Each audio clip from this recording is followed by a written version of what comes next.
شاہ تار کا پیارا ہے یہ مشتاق عطاری۔ اصحاب کہف جن کا ذکر قرآن کریم فرقان حمید میں ہے، سورہ کہف انہی کے نام سے ہے، اسی غار کے نام سے ہے۔ 15ویں پارے سے یہ سورہ شروع ہوتی ہے، 16ویں پارے میں ختم ہوتی ہے۔ بڑی فضیلت والی سورت ہے۔ اس کو جب کوئی اس کی تلاوت کرتا ہے تو اللہ تبارک و تعالیٰ کے فرشتے اس تلاوت کو سننے کے لیے آسمان سے اترتے ہیں۔ اصحاب کہف یہ لوگ ایک غار میں جا کر چھپ گئے، ساتھ یہ 8واں ان کا کتا۔ اب بادشاہ کو اس کے مخبروں نے اطلاع دی کہ ہم نے کچھ نوجوانوں کو اس طرف جاتے ہوئے دیکھا ہے۔ اس نے اپنے بندوں کو بھیجا اور خود بھی آیا، آ کر دیکھا تو یہ لوگ سو رہے ہیں۔ تو اس نے کہا اب یہ لوگ یہیں سوتے رہیں، ایسا کرو غار کے منہ پر ایک دیوار بنا، اس دیوار کو چن دو، اب یہ لوگ کبھی بھی یہاں سے نہیں نکل سکیں گے، یہ غار ان کی قبر بن جائے گا، اور اس طرح ان کو مزہ آئے گا جو انہوں نے میری مخالفت کی۔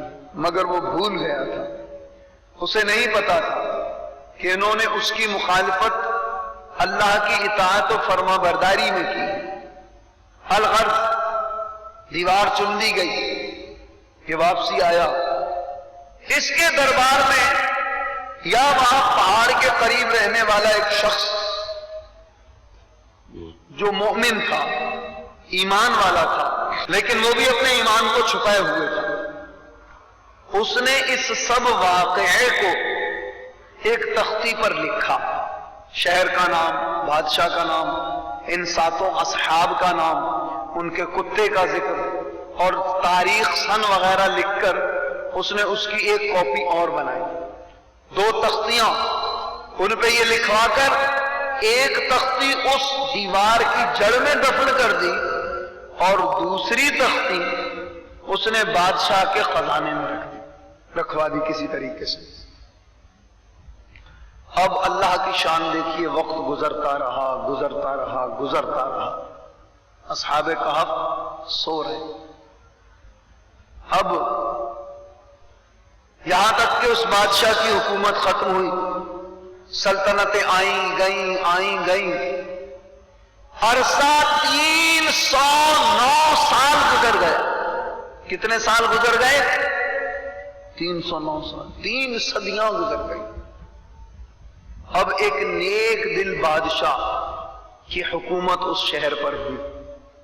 وہ عیسیٰ علیہ السلام کا ماننے والا تھا، اس نے بتوں کو توڑ دیا، شہر کے دروازے پر دینی باتیں لکھوا دی، اللہ اور اس کے نبی عیسیٰ علیہ السلام کے احکامات لکھوا دیے، اور ہر طرف اچھا ماحول بن گیا۔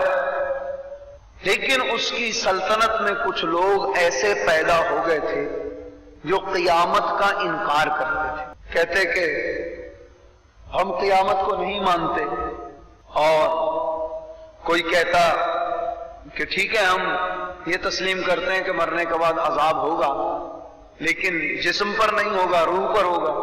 کوئی کہتے روح پر ہوگا، جسم پر نہیں ہوگا، جسم پر ہوگا، روح پر نہیں ہوگا۔ اس طرح متضاد عقائد ہو گئے لوگوں کے، خاص کر عقیدہ قیامت میں وہ لوگ شک و شبہ میں مبتلا ہو گئے اور کہنے لگے جی ہم قیامت کو نہیں مانتے۔ اب یہ نیک دل بادشاہ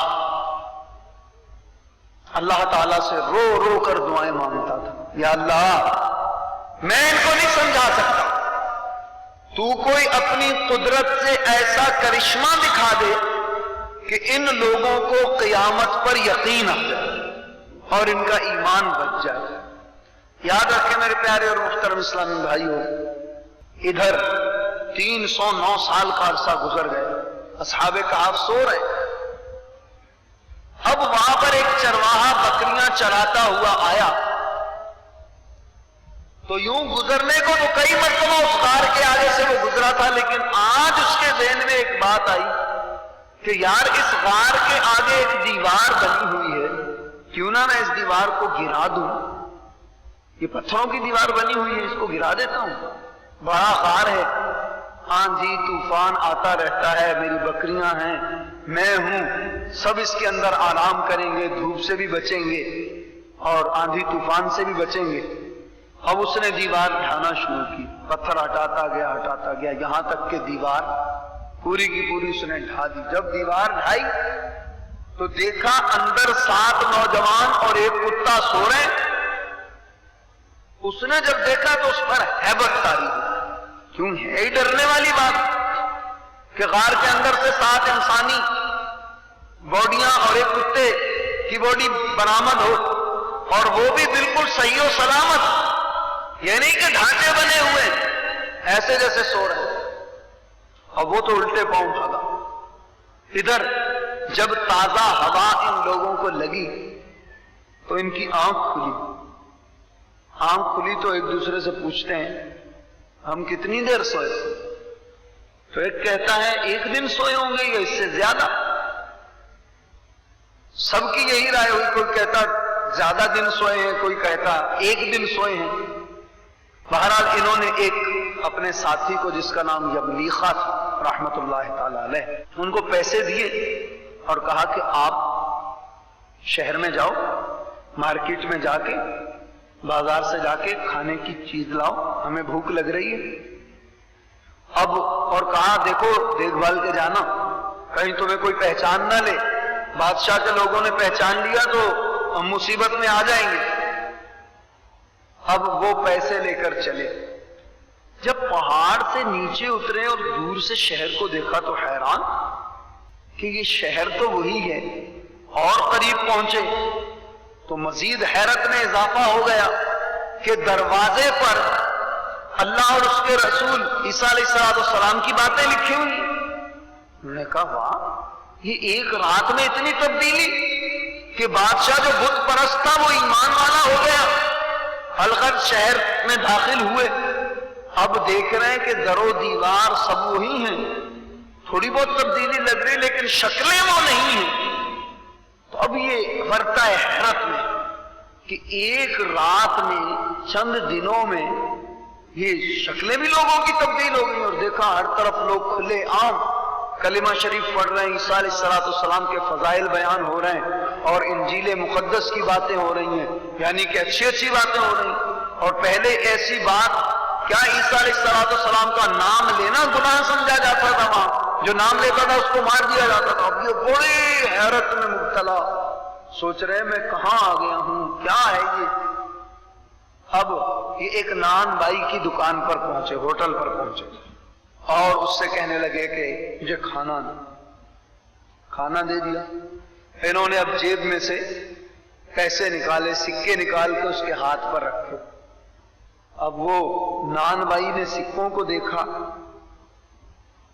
کہنے لگا تم کون ہو؟ اس نے کہا میرا نام یہ ہے۔ کہاں سے آئے ہو؟ کہا میں ادھر پیچھے پہاڑ کے پاس ایک غار ہے، ہم اس میں سے آئے ہیں۔ اور کون کون ہے تمہارے ساتھ؟ میرے ساتھ اور لوگ بھی ہیں۔ کہا یہ سکے تو نہیں چلنے والے، اب تو ان سکوں کی چلت بند ہو گئی ہے۔ اس نے کہا بھائی کیسی باتیں کرتے ہو، ابھی کل ہی میں اور میرے دوست یہاں سے گئے ہیں، 1 دن میں سکے چلنا بند ہو گئے، یہ کیسے ہو گیا؟ ابھی کل تو ہم لوگ گئے۔ اس نے جب سنا کہ ارے یہ تو کوئی اور ہی بولی بول رہا، اس نے برابر والی دکان والے کو بلایا، ادھر والے کو بلایا، سب نے مشورہ کیا۔ اس نے کہا لگتا ہے اس کے ہاتھ کوئی پرانا خزانہ لگ گیا ہے، اور یہ ہمیں بتانا نہیں چاہ رہا، خالی بات بنا رہا۔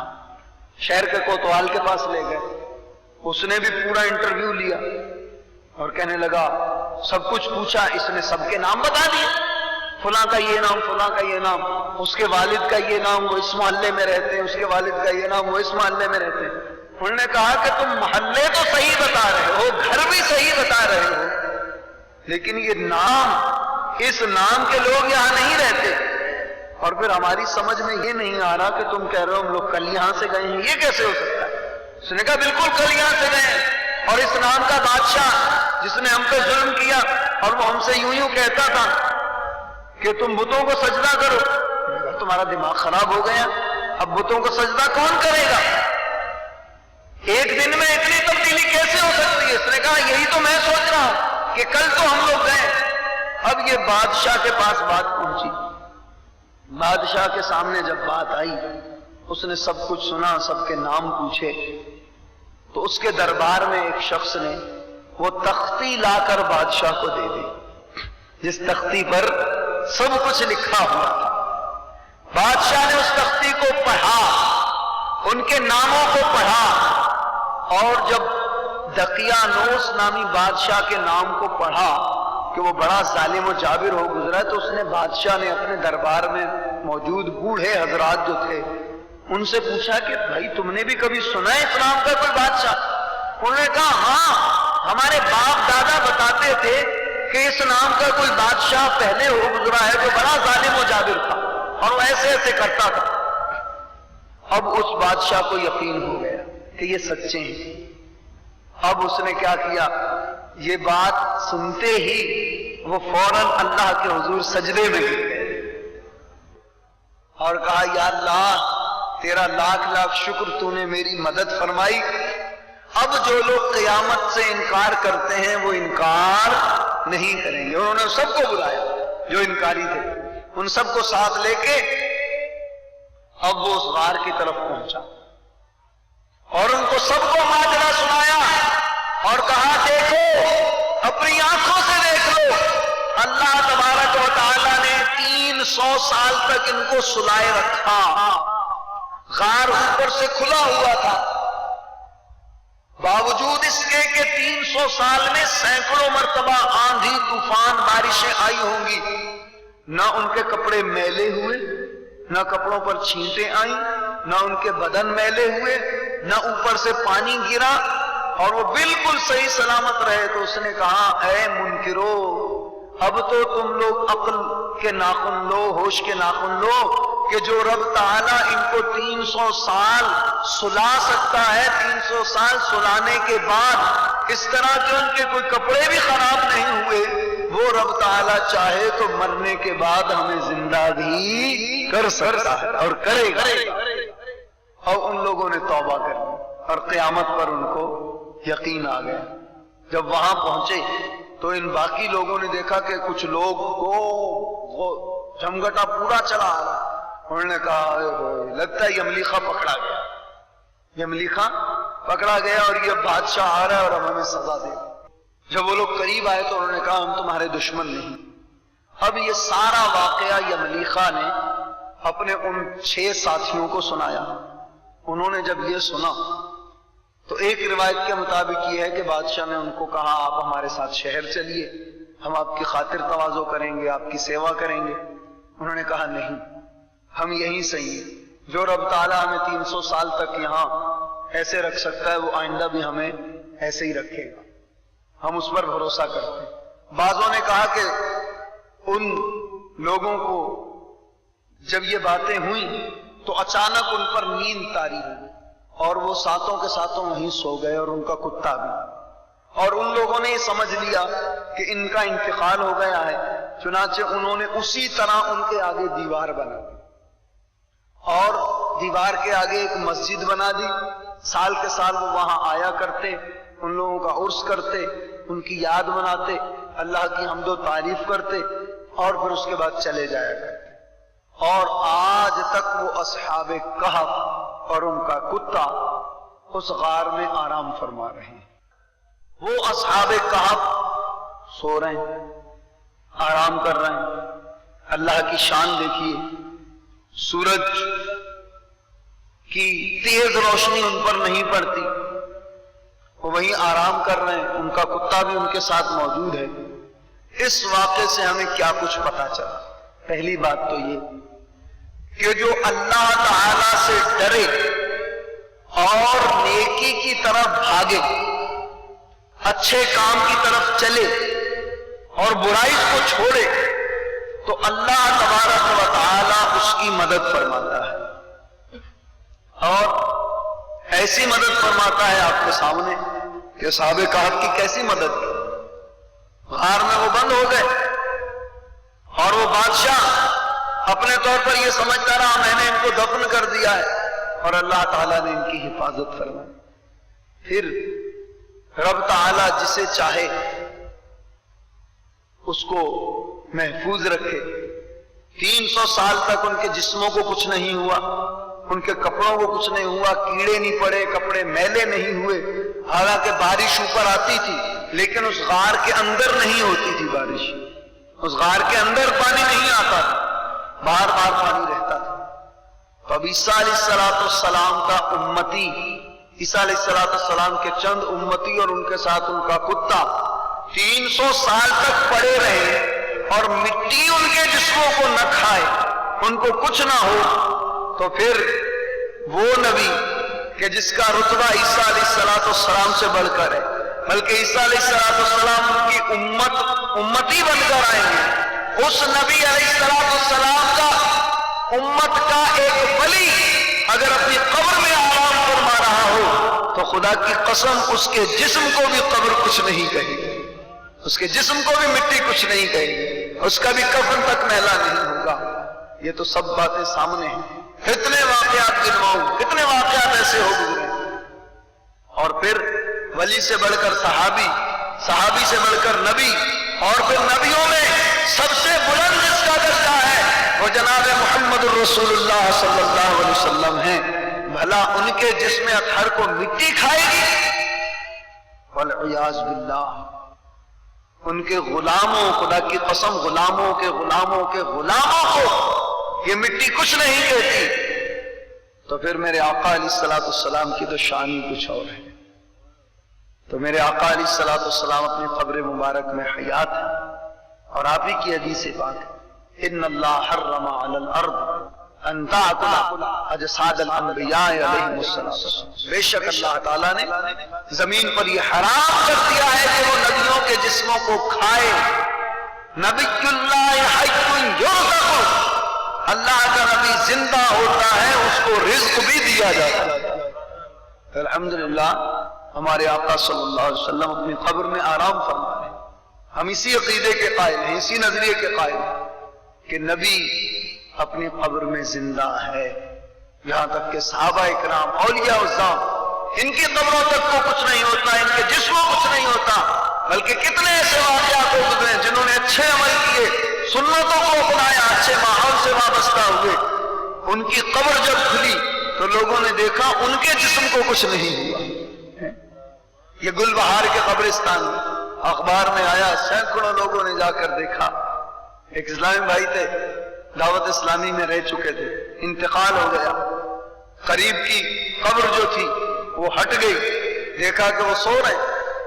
انتقال کو اچھا خاصا عرصہ گزر چکا تھا لیکن ان کے جسم کو کچھ بھی نہیں ہوا، جسم کو مٹی نے ذرا سا بھی نہیں کھایا. صلو علی الحبیب صلی اللہ تعالی علی محمد. مجھے اپنی اور ساری دنیا کے لوگوں کی اصلاح کی کوشش کرنی ہے.